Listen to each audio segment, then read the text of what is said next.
Listen, both sides have failed to enact the will of the people and have failed to vote for sanctions on Israel or cut off aid or weapon sales. In the last few months, and especially this week, Portland is waking up to the unjust terror of a government and how it can bring...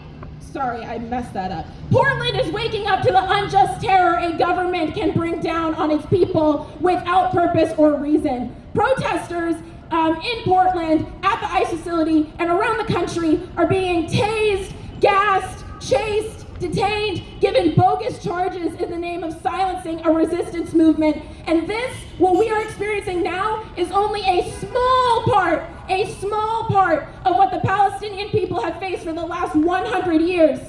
We must remember this. We must recognize that our country, as it inflicts terror onto its citizens, it first and foremost inflicted terror onto oppressed nations around the world.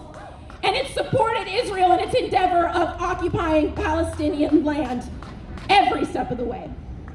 So while we stand and we fight the National Guard in Portland, we recognize that these same forces are responsible for a death of an estimated 600,000 people in Gaza and the displacement of millions of Palestinians throughout the last 100 years. It's more important now than ever to look at the courage and steadfastness of the Palestinian people who have been resisting occupation for decades. For decades. We look to the Palestinian resistance, the Palestinian people, as our guide, as our compass. It's been said recently, Gaza is the compass and Palestine is the world's conscience. And we must remember this. Free Palestine! So join me when I say free, free Palestine! Free, free Palestine! Free, free, free Palestine! Free, free, free Palestine! One struggle, one fight! One struggle, one fight! Freedom is a human right! Freedom is a human right! One struggle, one fight! One struggle, one fight! Freedom is our human right! Freedom is our human right! One struggle, one fight! One struggle, one fight! Freedom is our human right! Freedom is our human right! We want justice, you say how? We want justice, you say how? Stop funding Israel now! Stop funding Israel now! We want justice, you say how? We want justice, you say how? Stop bombing children now! Stop bombing children now! We want justice, you say how? We want justice, you say how? Stop starving Gaza now! Stop starving Gaza now! We want justice, you say how? We want justice, you say how? Stop funding Israel now! Stop funding Israel now! Thank you, everyone. And for our first speaker today, I would like to introduce a friend from Portland Contra las Deportaciones, Portland Against Deportations. Please welcome Dina.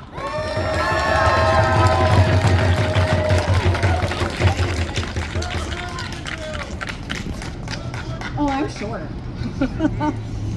Thank you guys so much for coming out tonight. Yes! This is what community looks like.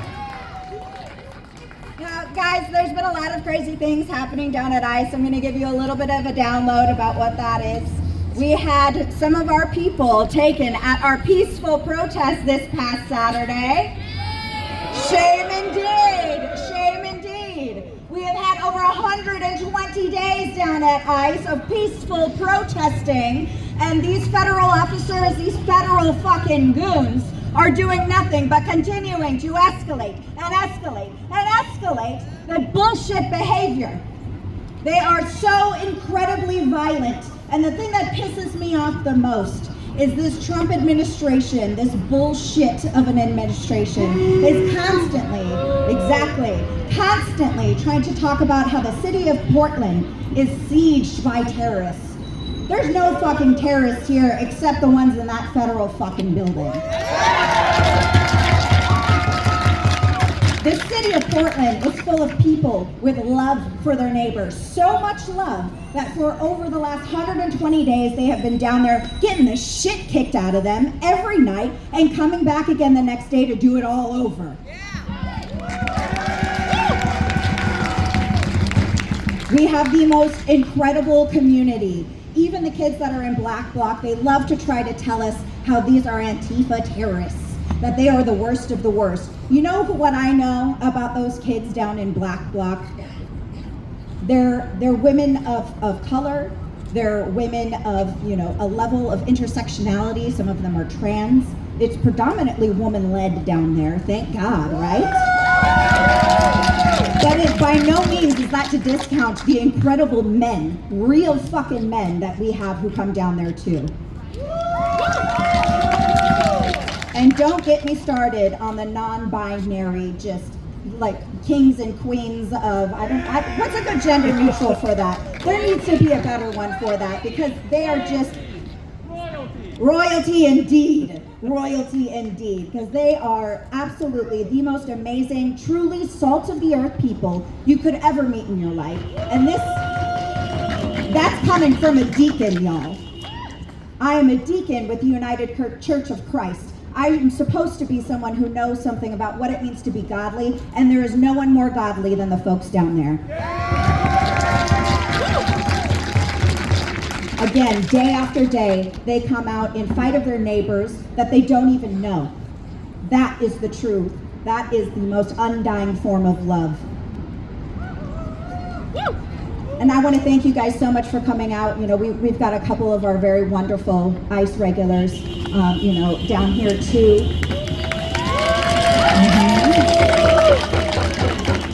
This past Saturday, when we were there for a peaceful protest, in the middle of the afternoon, DHS was just so offended and scared in their little stormtrooper boots that they had to poison the streets of Portland at like 1:30 in the afternoon. At 1:30 in the afternoon, they were so terrified. They were so terrified of a bunch of peaceful protesters that they had to go out and arrest so many of them.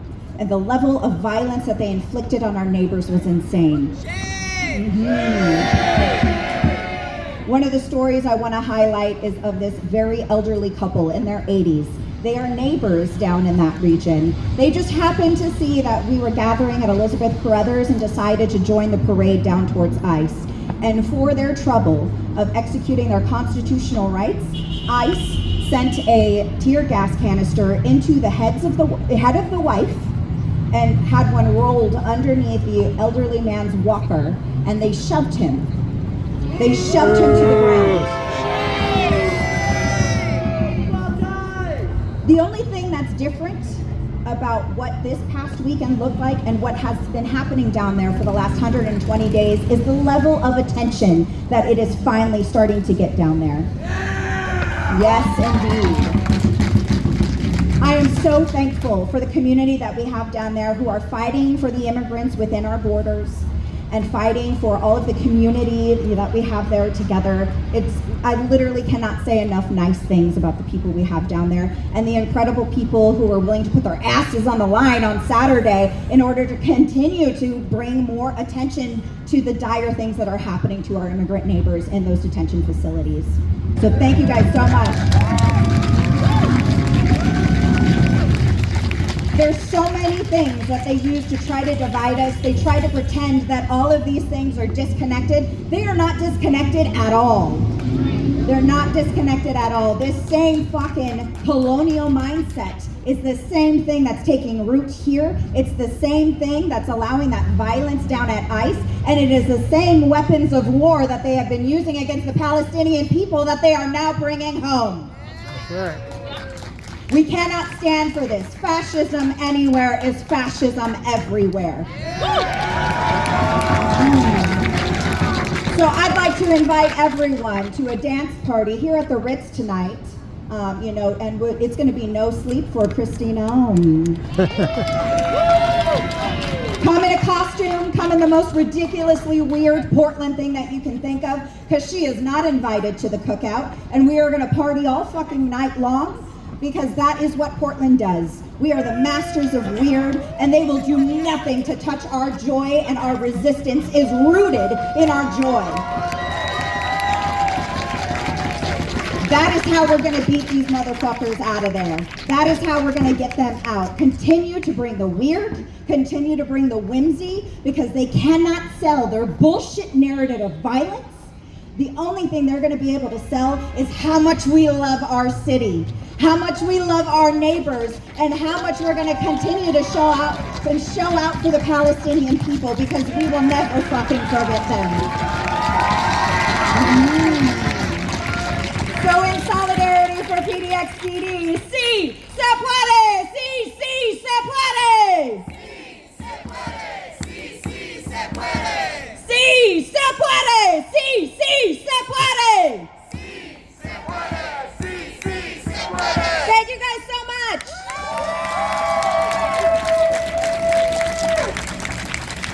Okay, I saw this chant online from Chicago, and I thought it was stellar. So repeat after me. No ICE raids nor deportation. No ICE raids, no deportation. No Israeli occupation. No Israeli occupation. No ICE raids, no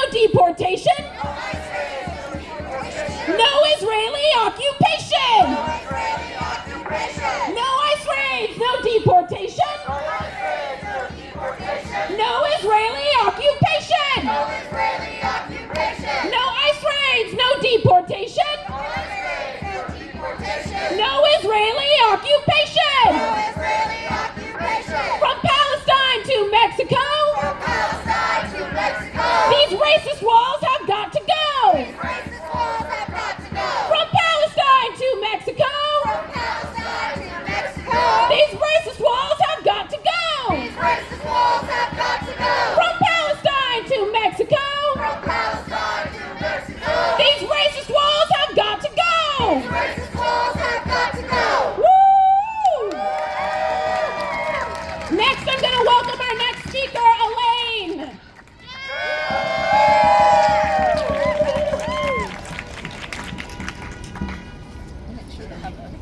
Okay. Well, good evening. Glad to see such a good turnout. I'm Elaine Armstrong. I've spent a couple of days at the CARE organization over in Washington, D.C. On the 20th, the 19th and 20th of September. So I wanted to give you a little bit of information about that.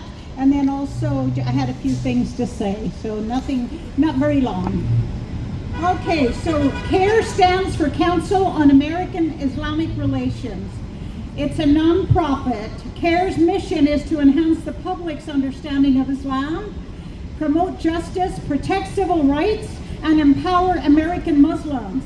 They are committed to building a future where American Muslims can live up to their full potential, where every person's rights are respected, and where our nation is a force for good around the world. CARE's vision is to be a leading advocate for justice and mutual understanding. CARE has been around for over 30 years of advancing and demanding justice. They are in 23 states, and if anyone is open to a satellite office here in the Portland metro area for CARE, I can send you their contact information. I spent 2 days at the CARE conference and the annual banquet. Medea Benjamin was there of Code Pink, and Mahmoud Khalil was there. Yes. And Cenk, I don't know if you know Cenk Uygur, he's a creator of the Young Turks, and he's a Turkish-American political commentator. And then there was so many people, I would have to write it, have them all down. I'd have 5 pages. Linda Sassmore and Dr. Dilara Saeed and many more. We need to do more. We need to speak out more. We need to talk more about difficult subjects with difficult people. Without protests, many important advancements in American history, like ending child labor, voting rights for women, ending school segregation, may never have come to pass. Rather than engage in uncomfortable conversation about the Gaza genocide and a fundamental value in higher education, the universities have chosen censorship, police batons, tear gas, and arresting people that exercise their right to freedom of speech are stuck in a prison in Louisiana or shipped off to countries like Honduras or El Salvador, waiting for help instead of engaging in open discussion, universities have seemingly sought to prioritize their investment portfolios and acquiesce to external demands to suppress speech critical of the Israeli government. We need to do more. We need to speak out more. We need to talk more about difficult subjects with difficult people. We need to be resilient and help people like Mahmoud Khalil, who is an Algerian Palestinian. As many of you know, Mahmoud was a Columbia University student, and on the weekends he would protest for Palestine. We know he was attacked and thrown in a prison in Louisiana for 4 months. CARE got him out after a judge agreed he was wrongfully captured. The judge issued a scathing ruling rebuking the Trump administration and the targeting of pro-Palestine students. Ariel said that Hamas's October 7th attacks on Israel were, in his interpretation, part of a desperate attempt to tell the world that Palestinians are here, that Palestinians are part of the equation, driven by the absence of help from the world to save their lives. Yes.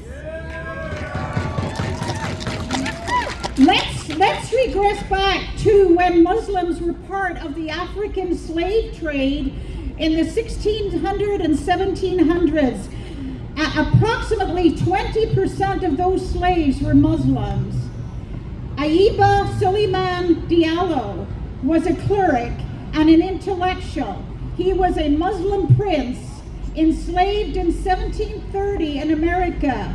He was forced to stop speaking in his own language, tongue, or practicing cultural traditions, or follow his native religion. We have Zionist supremacy. Zionist Christians and Zionist Jews take more risks as a volunteer and be patient. We have 5,000 names that were passed on by a Zionist Jewish organization, from a university alumni to ICE. We need to do more. We need to speak out more. We need to talk more about difficult subjects with difficult people. You know, the Jewish Voice for Peace that I am a member of as well are asking the USA to stop arming Israel. Let Gaza live. End the blockade. Come for one and face us all as they fight back against oppression. Be on the right side of humanity. Currently, we have a stain on humanity. We need to create a shift. Whatever is going on right now, we need to see it as an opportunity to become stronger and more powerful for Palestine. We need to do more. We need to speak out more. We need to talk more about difficult subjects and difficult situations. Peace with you and Palestine. One struggle, one fight. One struggle, one fight. Freedom is a human right. Freedom is a human right. One struggle, one fight. One struggle, one fight. Freedom is our human right. Freedom is a human right. One struggle, one fight. One struggle, one fight. Freedom is our human right. Freedom is a human right. Thank you. Next we have Arish speaking. Hello. My name is Arish Khan. My name is Arish Khan. I'm an Arab American, and I'm going to share a few words today. I'm going to do something that we don't normally do at these rallies. I'm going to talk about Jews. Can you hear me now? Yeah. Okay. I'm going to try not to spit on it too much. The language we use shapes our reality. Not language as in the part of the world where words are spoken, but the words themselves and how we choose to use them. like the word Semitic, which actually refers to a group of Afro-Asiatic languages, including Ivrit, Hebrew, Ilaha, which is Aramaic, and Arabi, which is Arabic. In 1848, the hateful anti-Jewish German journalist and politician Wilhelm Marr began publishing his first anti-Jewish magazine. He actually called it Mephistopheles. Yes, he named his first anti-Jewish magazine after a demon, the chief devil in German folklore, to be exact. That's how much he hated Jews. That's how much Germans hated Jews.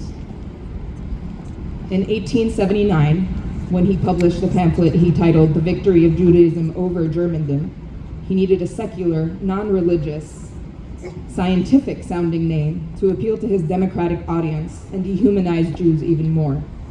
So he replaced the religious term that Germans were proudly using to refer to their anti-Jewish hate. Yes, they had a word for it. It was Judenhass, with the word anti-Semitic. He didn't care when he did that he was erasing all that was Arabic and Aramaic from the term, or that other group of people that were also from that land. He was just too full of Jewish hate to consider that. Shame on him. And that has unfortunately rippled out so wide and so far that we, today, at this current point in time, are still using the word anti-Semitic the same way that hateful anti-Jewish Nazi did. So shame on us. We don't talk about this enough, how much of what's happening now and has been happening really since then is all because the world never took the time to heal from that white colonizer hate. We don't call it out enough that Zionism, as we are living it now, is really a direct reaction and response to the extreme hate that Jews were facing at the hands of white Europeans in the late 1800s. In 1894, 14 years after, Wilhelm Marr began misusing the term anti-Semitism to politicize Jewish hate. A Jewish French officer named Alfred Dreyfus was accused and convicted of treason for crimes he swore he didn't commit. He was sentenced to life in prison after only 3 days of trial. 2 years later, proof that he hadn't committed the crime and that another non-Jewish French officer was revealed. Dreyfus was released, but the French officer who had committed the crime faced no consequences. They were both French, but because Dreyfus was Jewish, he was the wrong kind of French. They accused.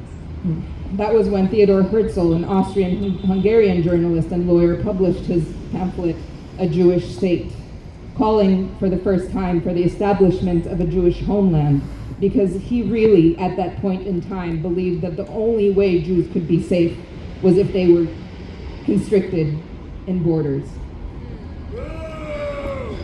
He convened the first Zionist Congress in Switzerland in 1897, where the World Zionist Organization was established to promote the goal of a Jewish homeland in Palestine. 1897, way before Hitler. The modern Zionism behind the establishment of Israel as a nation was motivated and inspired by anti-Jewish hate, and that's why it's never worked. Because you can't build a nation on hate, just the same as you can't destroy one that is proud. And that's what Philistines are, indigenous and proud. Because you see, Philistines thrived in Canaan, where Palestine is now and will be forever, 3,000 years ago. And they never changed their name. And they're never going to disappear.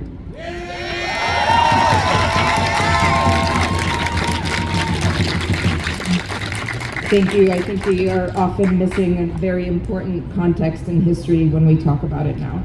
So I appreciate you listening to me. I also want to share, I'm hosting a film screening of the documentary Where Olive Trees Weep, which features Ashra Darwish and Ahad Tamimi. And it's a very important story, and it's very important to listen to Palestinian women's stories right now. It's this Friday, October 10th, and I have a QR code and some flyers if anybody would like to join me. It's in the Southeast. Thank you.